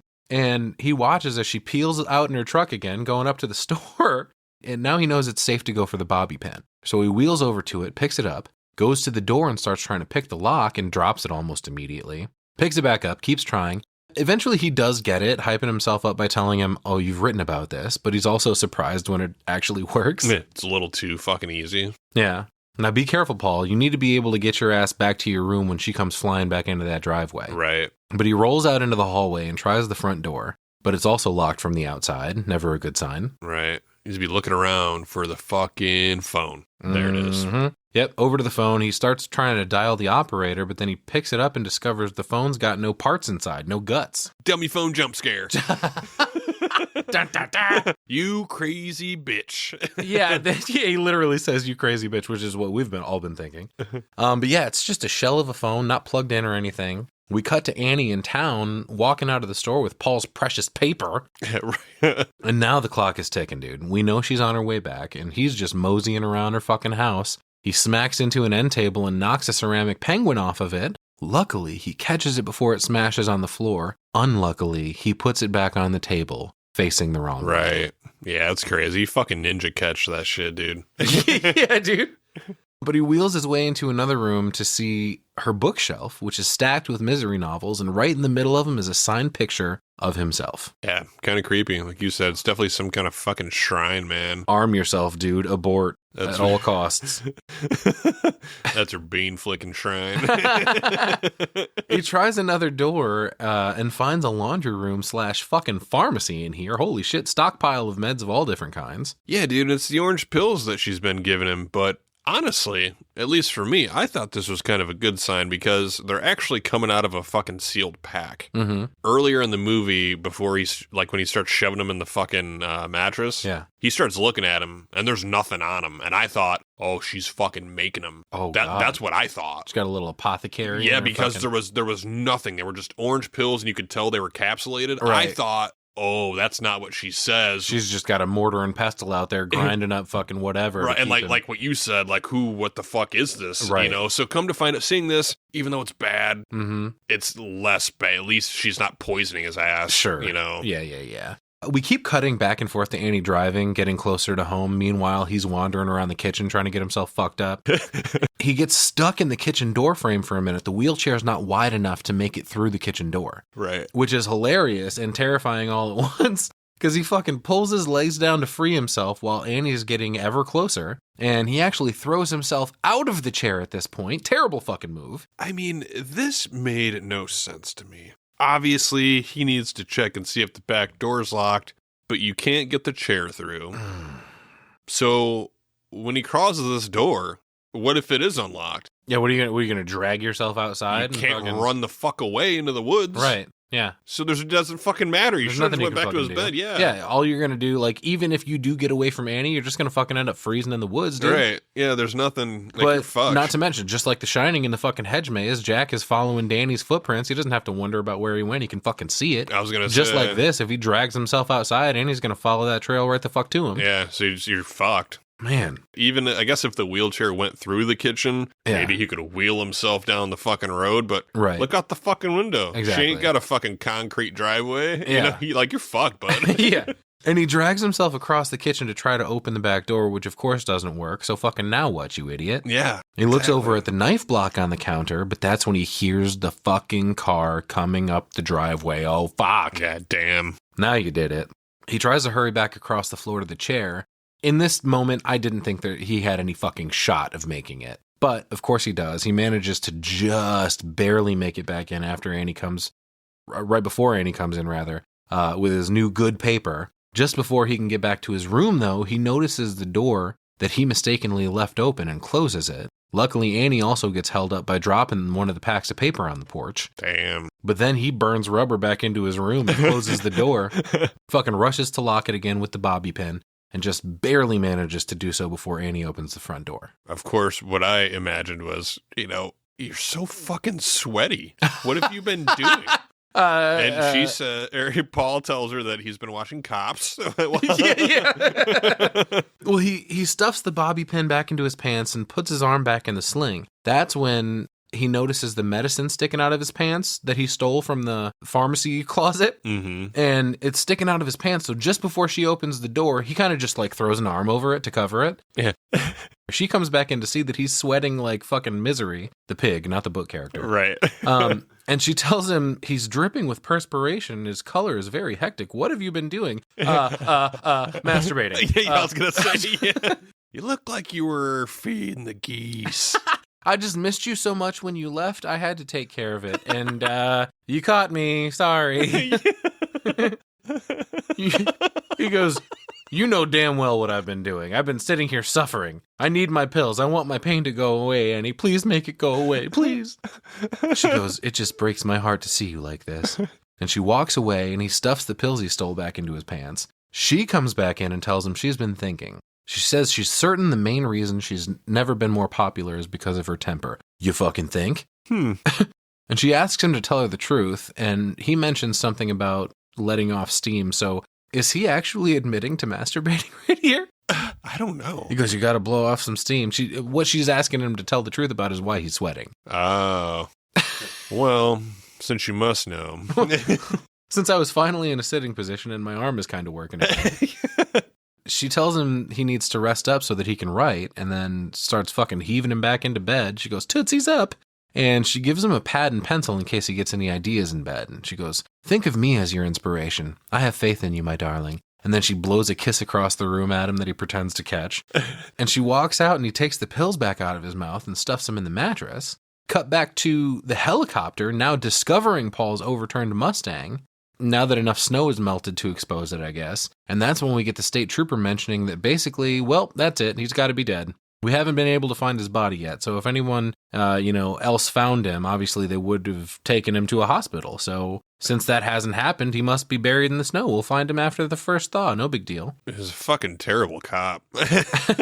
Well, that is unless the animals get to him first, which is entirely possible. Yeah, damn. As it was, the camera pans back from this cop, we see that it reveals the reporters all standing around, giving their reports to their respective cameras about his press conference he's holding here. It's just crazy they just call him dead outright. I mean, yeah, but you're not supposed to just assume everything either. Yeah. Oh, you know what? He'll probably turn up at the first thaw. Like, you're not going to keep looking, dude. Yeah, no. You get your ass out there and you find that fucking Paul. Yeah, dude. Then we get Buster and Virginia standing next to Paul's car that they pulled out, and she says, "You don't think he's dead, do you?" And he goes, "Well, he might be, but not the way they say. He didn't crawl out of that car by himself. Look at the dents on the door. Somebody pulled him out." Yeah, dude, this ain't Buster's first rodeo. Dun, dun, dun. We cut back to Paul folding up a sheet of paper real tight, and he pulls the medicine out of his junk, and he starts pouring the powder from the capsules into this packet he's made, while Annie watches Jeopardy or something in the other room. Yeah, dude, takes a little toot, wants to taste it and see if it's strong. Well, it's actually pretty ingenious because now he can dispose of the capsules by eating them. Mm-hmm. And what's he going to do with the medicine inside? I don't fucking to be determined, but... So the whole thing here is, because at first I thought just, what is he doing? He's tasting the medicine by itself outside of the pill, so he knows how much he can fucking give to her without her noticing. So that's kind of why he's tasting like, does it taste strong? Mm-hmm. Can I pour all of this into one thing? Or is it going to be so strong that if you spike it, she's going to immediately say, what the fuck is this? And then he's fucked. Right. But my thing was, how in the fuck are you going to give her something? She's making all your food. You don't feed her. Exactly. Exactly. So you got to figure out, hey, baby, you've been feeding me so good, so much. I need an opportunity to feed you I'm just going to go lay out on the kitchen floor and prepare a sandwich. Or maybe he's just going to hold it in his hand and fucking pop it into her face. Pocket sand. What's your shot? But we cut to him later sitting in his typewriter. He actually begins typing something. Well, hallelujah. What do you got there, Paul? And it just says, fuck. And he throws... Jack? He throws the sheet of paper away and loads up another one. We cut to a little later when Annie comes back in with a few sheets he's written, and she says, "Nope, start it all over. It's all wrong. Except for the part about you naming the gravedigger after me, you can leave that in." Yeah, that's fun. She tells him what he's written isn't fair. When she was younger living in Bakersfield, her favorite thing was to go to the movies on Saturdays for the chapter plays, which he corrects her and says, cliffhangers. And she gets all those fucking crazy eyes again. She's like, "Yeah, I know. They also call them serials. I'm not stupid." Jesus, fuck, calm down. Anyway, her favorite was Rocket Man, and she proceeds to tell him the story of how the protagonist was attacked by these guys that put him in a car and ripped out the brakes and sent it over a cliff, which is where 1 week's episode ended, and then the next week she was all excited to see what happened next, but there was a difference in what was showed, which was just before the car went careening over the cliff, the hero jumps out to safety and everybody cheers, except for Annie, because she felt like she was cheated. She says, "This isn't what happened last week. He didn't get out of the cocky duty car." Yeah, I must have missed the point here, but I think she's fucking crazy. Yeah. Do you? Yeah. I didn't think that was ever in question. It's just confirmation. But she's like, yeah, this would have been, it should have alerted everybody early because she stood up and shouted that in the theater. Yeah, dude. Why she hasn't been locked up is beyond me. That's what I'm saying. Why you keep saying cock-a-doodie? Paul's looking at her writing, waiting for another shoe to drop, but he just goes, "Well, they always did that like that in the chapter plays." And she just leans in and says, "But not you, not with my misery." She explains his own book series details to him now, saying that at the end of the last book, Misery was buried in the ground and there was no experimental blood transfusion to save her life. You have to start how it ended, in the ground. And the snow starts to pick up outside and bury shit even deeper, unfortunately. Yeah, I thought we were nearing spring here, but... No, we just had like a thaw, like we just had. Right. But we cut to Annie reading more of what Paul's written, and he's waiting for her approval on it. He goes, "Is it fair? Should I continue?" And she's like, "Fuck yes, this is more like it." Apparently, now he's written that a bee sting put Misery in a temporary coma, therefore she was buried alive, discovered by gravedigger Wilkes, because apparently the same thing happened to someone 30 years prior, and because of this, Misery must be the long-lost daughter of the last person it happened to, because of the rarity of that affliction. And apparently it was someone of nobility. And Annie gets all excited and she goes, oh, I knew misery was royalty or whatever. Jesus Christ. Ridiculous. But she keeps trying to get hints about what's going to happen next, and he won't cave. And he's like, you're just going to have to wait and see what I write, you know. Mm-hmm. She runs out to put on a Liberace record to celebrate and runs back in to ask Paul if he likes Liberace. And he's like, fuck yeah, I was at every show in New York, which is obviously a lie. Right. She tells him, oh, okay, good. I'm going to play Liberace records all day long to inspire you. And that is when he asks to have dinner with her tonight to celebrate. Ooh, what he up to? Oh, yeah, dude. He's got a plan with them pill powders. Oh, spoilers, Jason. We cut to the sheriff's office where Virginia is accusing Buster of having an affair just as he walks in the door. She's on the phone with somebody. Right. And she's like, I don't know. He's probably out fucking having an affair. And she hands the phone to him when he walks in. Someone named Jim Taylor. Jim the Tool Man Taylor. She hands the phone to him. She's like, he wants to know who you're having an affair with. And apparently this Jim guy is pissed because people keep sitting on his benches. Oh, yeah, this is ridiculous. And Buster hangs up the phone, and Virginia starts pulling out all these books that Buster's come into the office with. And Paul Sheldon's misery novels are stacked up on the desk here. And she goes, whoever she is, she must love to read. Still talking about him having an affair. Right, right. But he tells her he's flattered she thinks that he has the energy to have an affair. But he goes, no, I can't find Paul. So I figured maybe I'd get into his mind a little by reading these books. And she's like, what do you think you're going to find? A story about a guy who drove his car off a cliff into a snowstorm? He's like, yeah, you know what? See, it's just that kind of sarcasm that keeps our marriage, you know, it gives it real spice. Yeah, fucking smart ass. He walks out. We cut back to Annie's house where Paul is sitting at the dinner table in his wheelchair. And she comes in. Her hair's all done up. She's wearing a very, I don't know, Amish-inspired dress. Why is she dressed like a fucking pilgrim? But he tells her she looks nice. I'm sorry. I don't mean to offend the Amish. Luckily, they won't hear this. Yep, need some power to listen to a podcast, don't you? Oh, they might hear it on Rumspringa, I guess. But Annie won't stop staring at him across the table. She's fucking staring laser beams into his soul. Paul says he's never had meatloaf this good. He goes, what's your secret? And the answer is fresh tomatoes, is apparently never canned. And she mixes in a little bit of Spam. With fuck off. Fucking loves that Spam, doesn't she? Keep your Spam out of my fucking meatloaf, thank you. Although they are both meatloafs. Put your Spam in my meatloaf. Two different loaves of meat. They are just different loaves of meat. That's true, yeah. Yeah. He says you can't get this in a restaurant in New York. Nope, you sure can't. Why would anyone? Yeah. But Paul proposes a toast to misery and pours Annie some wine. More than she bargained for, apparently. He like fills her glass up and she's like, no, hey, come on now. Oh, yeah, he's trying to get lucky. He goes, to misery. Great toast, dude. What the fuck? That's it? I mean, you could tell what he's focused on. Pervert. Well, before they drink, Paul's like, wait a minute, we got to do this right, and asks if she has any candles. And when she walks out of the room to find some, he pulls that packet of meds out of his pants. Right. And he asks if she studied decorating or if she just has a flair. And she's like, oh, hush, I just stick things up over the years. I particularly like the Paul Shrine, first of all. Yeah.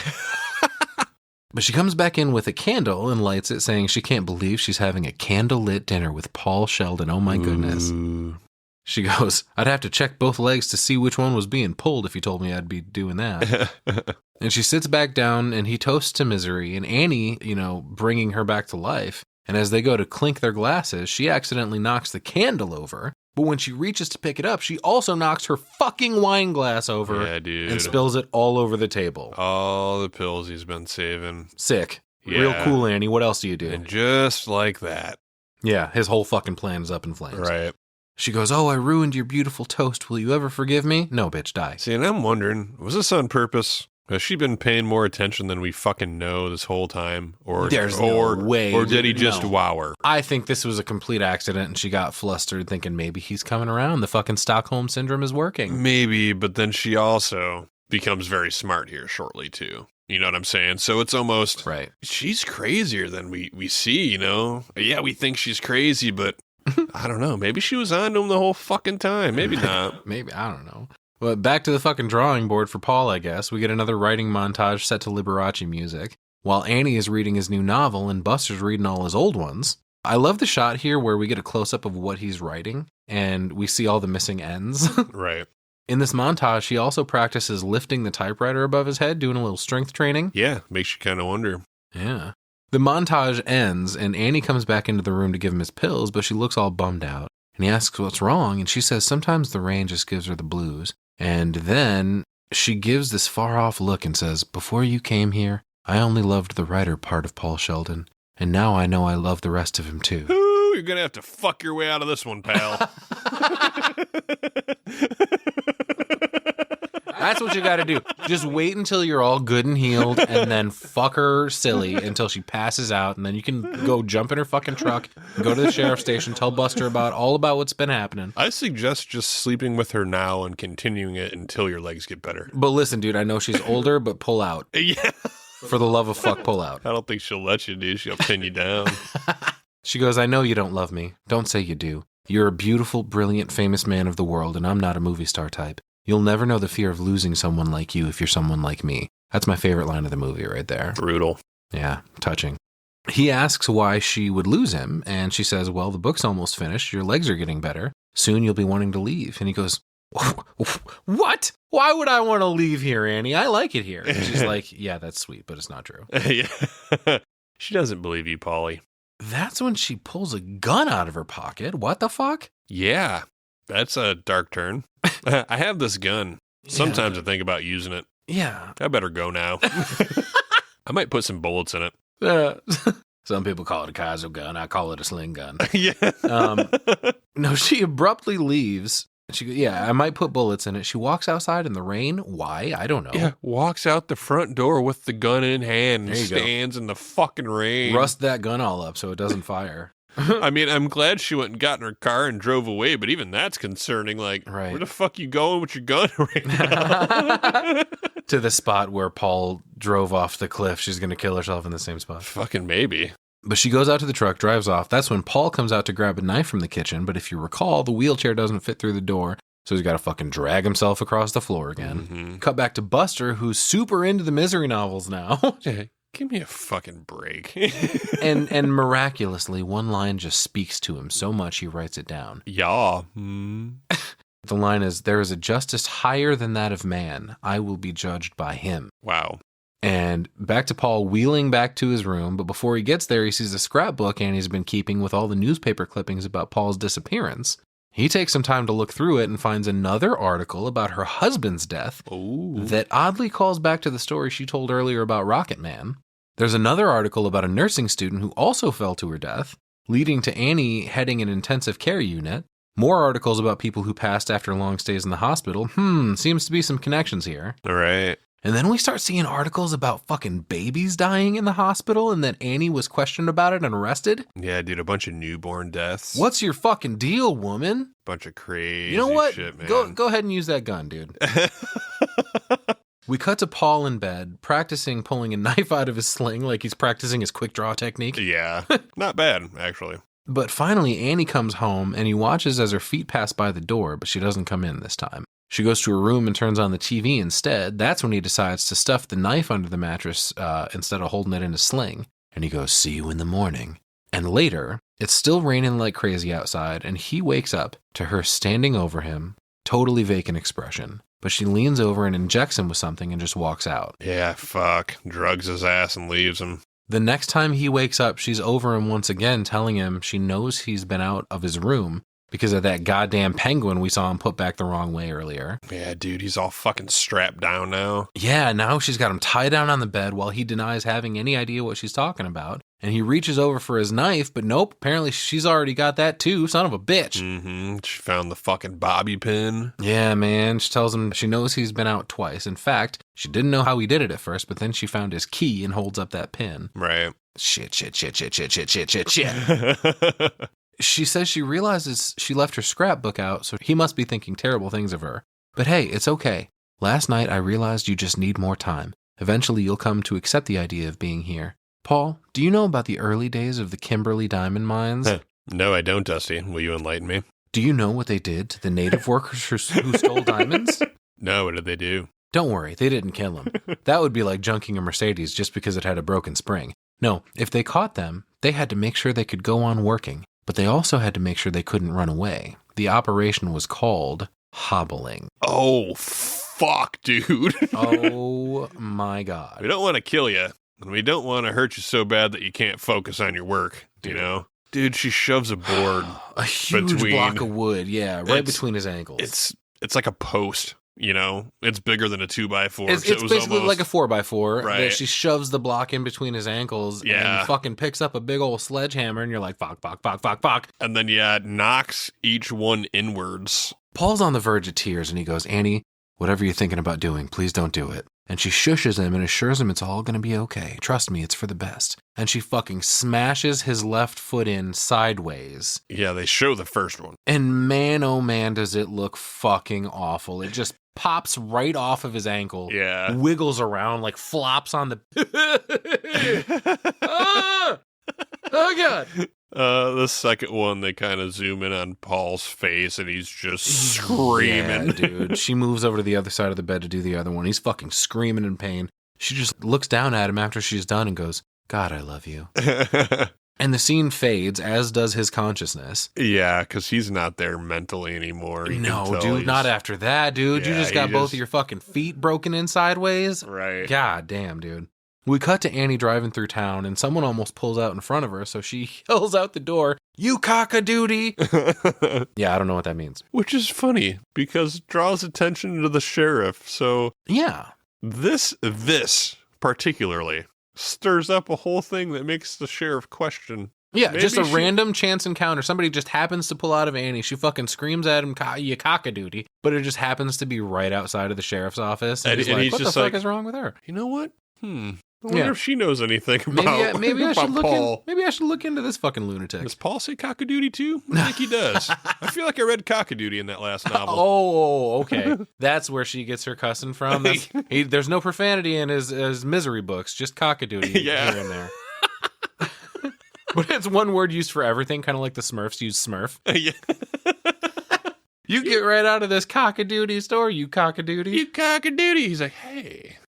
That's Paul's lingo. I'm not a cock-a-doodie. But no, his attention is now drawn to her. She walks into the store, and Buster turns around to find something on his desk, but Virginia is there trying to fucking clean it up, and he yells at her to leave it alone. I got a system. Yeah, stop fucking with it, shit, man. She's like, what are you doing? He's like, I'm looking for that thing. She's like, what thing? He's like, the fucking thing. And he finds the thing, and he goes to run out the door. She asks what it is, and he's like, I don't know, maybe nothing. She goes, well, I'm fucking glad you found it then, I guess. And he leaves to go to the library and eventually finds these articles about the hospital Annie was in, the fact that she was questioned about infant deaths and arrested. I like the headline he finds here, Dragon Lady Claims Innocence. Yeah, dude, it's all the same articles that Paul was just reading out of that scrapbook, so it's like all the shit from the newspaper. Right, but then he finds a tagline that reads, Wilkes told reporters on the courthouse steps, there is a justice higher than that of man. I will be judged by him. Mm-hmm. So that's how Paul's going to be found, huh? Because Buster read his whole fucking collection of stories and picked out one line. Happened to write down a quote that Annie used for the press. Yeah. Which all came to fruition from her almost getting in a fender bender. Yeah, give me a fucking break. Shut the fuck up. That's the most far-fetched shit I've ever heard. Yeah. Anyway. Come on, Steve. But it turns out that's the thing he was looking for, is that scrap of paper that he wrote that line down while reading the book. Well, how fucking convenient. He just conveniently read 10 books real quick. Yeah. We cut back to Annie's house where she gets back home and calls into Paul's window, "Hi, pumpkin," and he just flips her off. Yeah. He's a little upset about his ankles. Yeah, a little bit. Buster pays a visit to the store owner, Pete, who he's got a couple of questions for. He goes, do you have any new Paul Sheldon books? You wouldn't happen to know if Miss Wilkes bought one, do you? And Pete's like, dude, she literally tells me to set one aside for her every time a new one comes out. Right. And Buster's like, asks if she's been buying anything odd lately. And Pete's like, no, not really, except typing paper. Dun, dun, dun. The typing kind. But Buster doesn't let on that anything is going on to Pete here. Right. We cut to him driving in the car over to Annie's house. Now he's on to her. And Paul watches out the window as he approaches, but just before he gets there, Annie rushes in and injects him with something. Yeah, dude, damn. Knocks him out. She wheels him to the basement steps and bitches about how he still doesn't trust her after all this time. I wonder why. Right. She carries him down the stairs and lays him on the floor, comes back up and shuts this, Hidden door? That's fucking convenient too. Right. Like a hidden door to the basement. Yeah. How fucking strange. Yeah. Why would one have that? I don't know, but I want one. That'd be cool. She ditches the wheelchair and opens the door just before Buster can knock on it, and she acts startled and says she doesn't get many visitors. And he asks what she knows about Paul Sheldon, and she's like, what do you want to know? I know literally everything about him. Now, wouldn't you be putting on a little more of an act like, oh, well, he's a good writer. I got a couple of his books. I don't know much more about him, though. Right. She dives in with how old he is, where he was born, his parents' names. Yeah. What the fuck? How good a student he was? Like, yeah, I would think that the sheriff immediately would have been like, why the fuck do you know so goddamn much about Paul Sheldon? Right. He's obviously in this house. Yeah, for sure. But he stops her saying, well, that's not really what I want to know. He's been missing for a while now. She's like, yeah, it's very upsetting. I'm his number one fan. I have all his books, every sentence he ever put down. She says she's proud of the collection there. And finally, she invites him in, and he takes a look around. She mentioned his accident almost killed her, too, of a broken heart, I presume. Aww. She tells Buster that God told her to get ready to be Paul Sheldon's replacement, whatever the fuck that means. Oh, yeah, this is strange. God told me I need to step up and fill in for Paul Sheldon, so I went to town, bought a typewriter so I could write just like he does. Yeah. So it sounds like she's planning on publishing, like, whether Paul is alive or not. Contacting his publisher and being like, hey, I can write these books for you now that he's obviously dead? Right, like maybe she's going to take credit for his book that he fucking wrote. What the fuck, man? She Which goes, is crazy too, but hey, she needs some money, you know? yeah, I suppose that's true. The Need farm's paid, not, bitch. Farm's not doing it for you? Right. She goes, he gave so much pleasure to so many people. There's a shortage of pleasure on the planet these days, in case you hadn't noticed. But God told me since I was his number one fan that I should make up new stories as if I was Paul Sheldon. So I got all the stuff, turned the guest bedroom into a writing studio. Would you like to see it? And she mentions that she knows how he wrote, the words he used, etc. And if you ask me, she's talking way too much, and if I was Buster, I'd be onto her immediately. Oh, yeah, dude. She like offers, hey, would you like to read some of the stuff I've been writing? Like, yeah, I spent the last 4 weeks trying to write like Paul Sheldon, but I can't do it right. You're telling on yourself. Yeah. Gives him the stuff to read, and he's like, no, I'm not much of a critic. And then that's when she offers him some hot cocoa. Oh. He says it must get lonely living out here all by yourself, but she says, well, I always say if you can't enjoy your own company, you're not fit company for anyone else. Mm-hmm. And when they do this odd little hide and seek game where they both kind of keep peeking around the corner to see what the other one's doing. Right. She's trying to see where he's looking, and he's trying to keep an eye on her, so he is onto her. Right. And she gives this little awkward laugh, but finally he wins and she goes into the kitchen, and he fucking takes his cue to run out and search around the house some more. He walks straight upstairs to search, but that's the wrong way, dude. You gotta be going down. Right. But he does, however, go into her room and hangs around until she walks up behind him, not to attack him like you would expect, but bring him hot cocoa. And he refuses it, though. He's like, oh, no, I gotta get back to the office. Yeah, wouldn't want Virginia thinking you're having an affair again. I'm kind of like, that show's probably fucking spiked, dude. He's right to refuse it. And he walks out, but then he hears some commotion inside and lets himself back in the house. And he runs through the house looking for Annie, asking if she's all right. But that's when he hears Paul calling out from the basement, and Buster opens up that door to see Paul laying down there. But immediately gets a fucking shotgun blast, leaving a big hole in his chest. Yeah, dude, it's fucking crazy as shit, man. Yeah, dude, he falls down, revealing Annie standing behind him. And like, man, I was really hoping Buster was going to crack the case and make it. Right. No, dude, he got a double-barrel shotgun to the chest. God damn. Totally unexpected. You know? We didn't see the shotgun anywhere. And she just goes from being, crazy. She doesn't seem like a murderer quite yet. I mean, we do have those articles and stuff, but we haven't really seen that. Right. You know? Yeah. This is definitely the icing on the cake. Mm-hmm. Like, holy fuck, dude. Yeah, Annie tells Paul, it's a sign. I've known for some time why I was chosen to save you. You and I were meant to be together forever. But now our time in this world must end. Don't worry, Paul. I've prepared for what must be done. I put 2 bullets in my gun, one for you and one for me. Oh, darling, it'll be so beautiful. And as she's saying this, there's like no expression on her face whatsoever. Right. And she walks away, leaving Paul in the basement, but then comes back over with the revolver from earlier and the syringe as well. She tells him she loves him, and he says it back to her. And she comes down these basement steps as he tells her she's right. We are meant to be together, and I know we must die. But it must be so that misery can live. We have the power to give misery eternal life. We must finish the book. Oh, shit. She goes, the time is now. Soon others will come, but Paul says the book is almost finished. We can complete it by dawn, and then we'll be able to give misery back to the world. And she looks a little disappointed, but she's like, well, fucking all right. She turns around, trudging back up the steps. And he shoves the lighter fluid back into his pants as she brings the wheelchair around for him and tells him she'll fix him something to eat. And we cut back to Paul in his room writing, and Annie comes back in and he tells her he's starting on the last chapter, but listen, I need 3 things. And she's like, what? And he's like, oh shit. Wait, don't you know? Right. She's like, oh, right. You almost fooled me there. You need a cigarette because you used to smoke, but you quit except when you finish a book. You just have one, and the match is to light it, and you need 1 glass of champagne. Dom Perignon, she mispronounces it. And he keeps on tapping away, and eventually he calls her back in to tell her he's almost finished. So she runs back out to prepare his celebration tray. She's got the cigarette, the match, the champagne, and of course, the gun. And she brings it all in and asks if she did good again. He goes, you did perfect, except for one thing. No, don't fucking correct her, goddammit. Right, yeah, haven't we learned anything? And he goes, no, this time we'll need 2 glasses. Oh. She's totally smitten by his romantic gesture, so she goes back out to retrieve another glass. That's when he gets to work and throws the whole manuscript on the floor, douses it with lighter fluid, crumples up the last page and holds it along with the match and just waits for her to walk back in. I mean, hell yeah, give it to her, but damn, you know. When she does, she's totally surprised, and he says, remember how all those years nobody knew who Misery's real father was, or if they'd ever be reunited? It's all right here. Will she finally marry Ian, or will it be Winthorne? It's all right here. And he sparks the match and sets the whole thing on fire, and she's like, Paul, you can't! And he's like, why not? I learned it from you.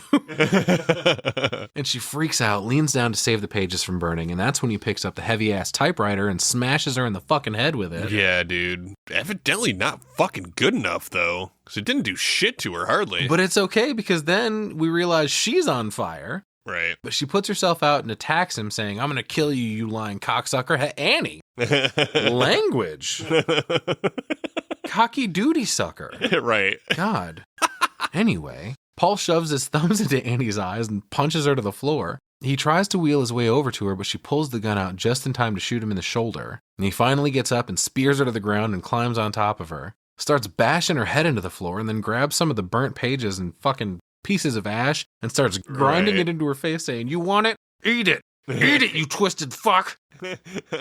And starts shoving it into her mouth. What the hell, man? He's getting just as crazy as her. But she knees him in the balls right here and stands back up to come after him. But he manages to trip her and she falls headfirst right into the typewriter.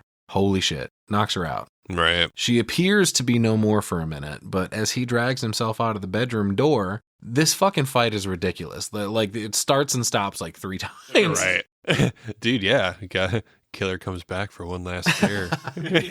She jumps back on top of him again, but he bites her hand and pulls her hair, finally managing to crawl her over to a stone pig statue on the floor. Fucking don't excite her too much first, dude. Pulling her hair. Dude, like it's a fucking cast iron doorstop. Yeah. And he fucking bashes her skull in with it. God damn, are we done or what? Yeah, that one might have did it. Yes, it would appear we are. Because we cut to 18 months later when Paul is walking through New York City with a cane and meets his agent Marcia at a restaurant and sees the very first copy of his new book, The Higher Education of J. Philip Stone. Which is interesting. Wasn't Philip Stone the name of Grady in The Shining? Was it? I think so. I'm going to look real quick just to make sure I'm not crazy here. I'm pretty sure that was the dude's name that played Grady. Yeah, sure as fuck was. Oh, wow. That's a weird little correlation as well. But she tells him for the first time she thinks he's got a shot at some prizes. He's finally being taken seriously, and he's like, oh, that's great, but I wrote it for me. I'm just glad to be done with that misery business. Right.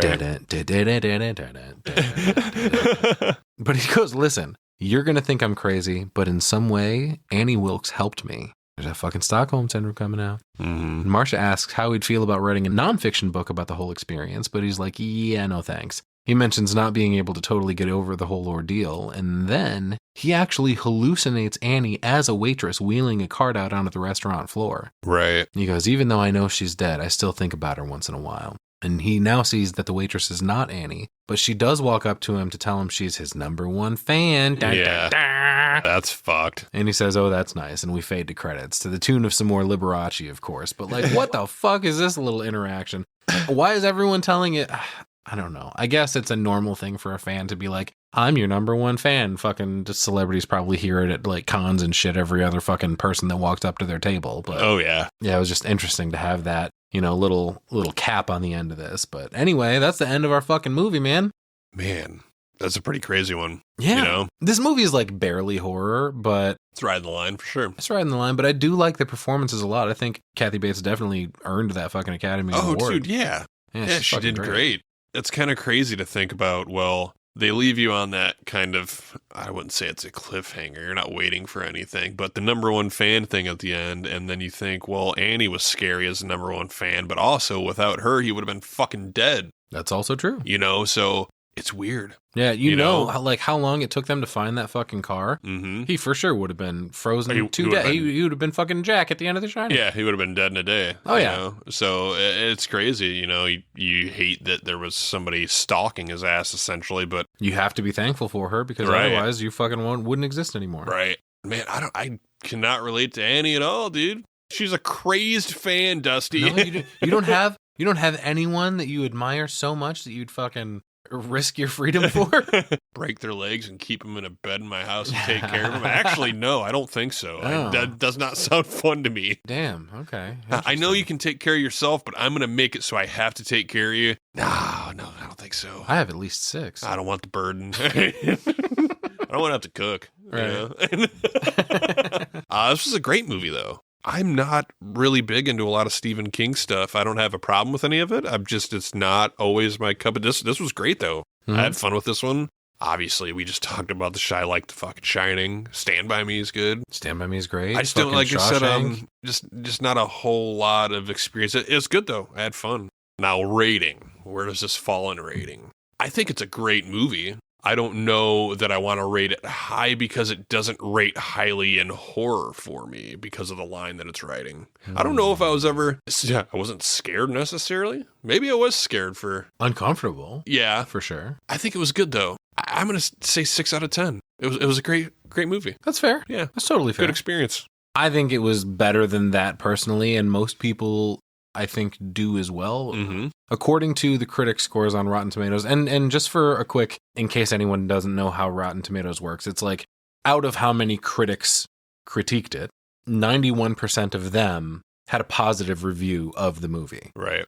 Grossed $10 million on its opening weekend, finishing second behind Home Alone. Wow.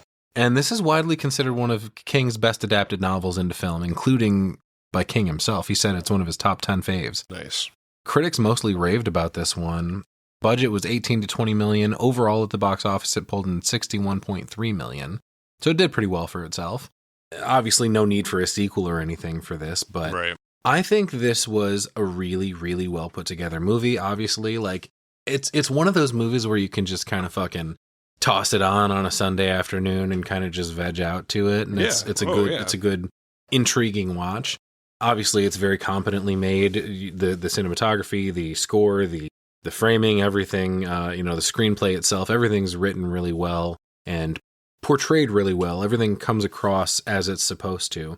I feel like Kathy Bates crushed it, got the Academy Award, and I think there's obviously nothing wrong with James Caan's performance in this too. It didn't go quite to that level, but I don't think he really had the opportunity for it to, because he's kind of the straight man in this. He's like, in a dramatic way, not a comedy team, but he's like the Abbott to her Costello. Oh, okay. Like she's going off the whole time, and he's just, there to call him back on the who's on first of this depravity. Right.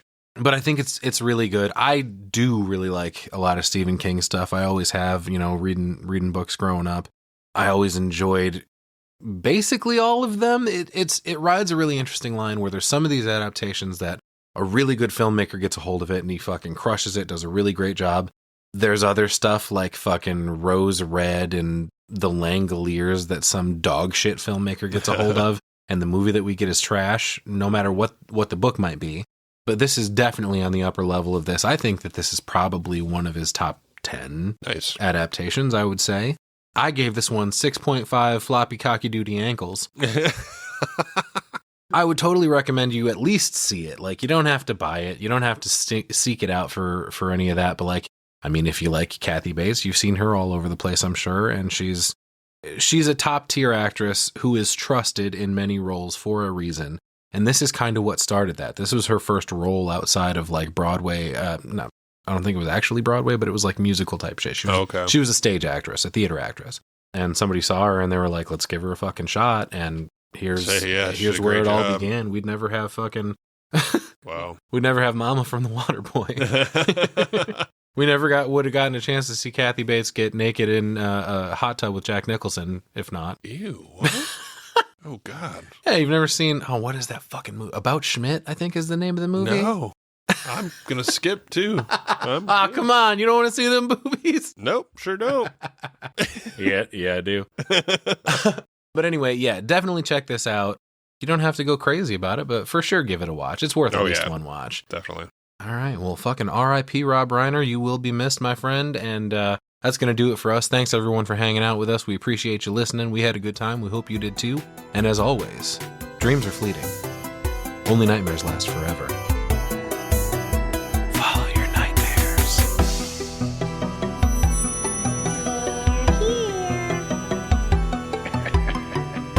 Boy. Kill her, Mommy. Kill her. I bid you welcome.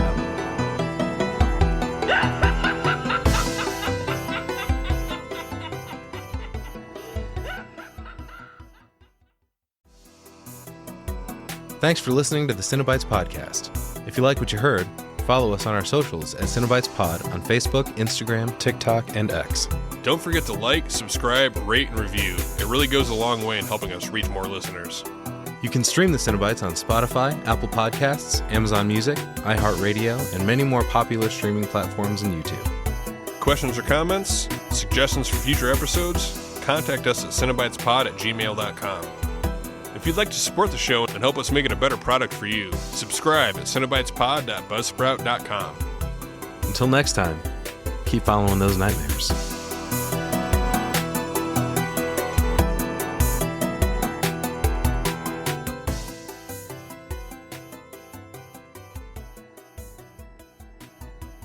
Why is there a Band-Aid on your chin? Shut up and leave me alone. Do you have a pimpy?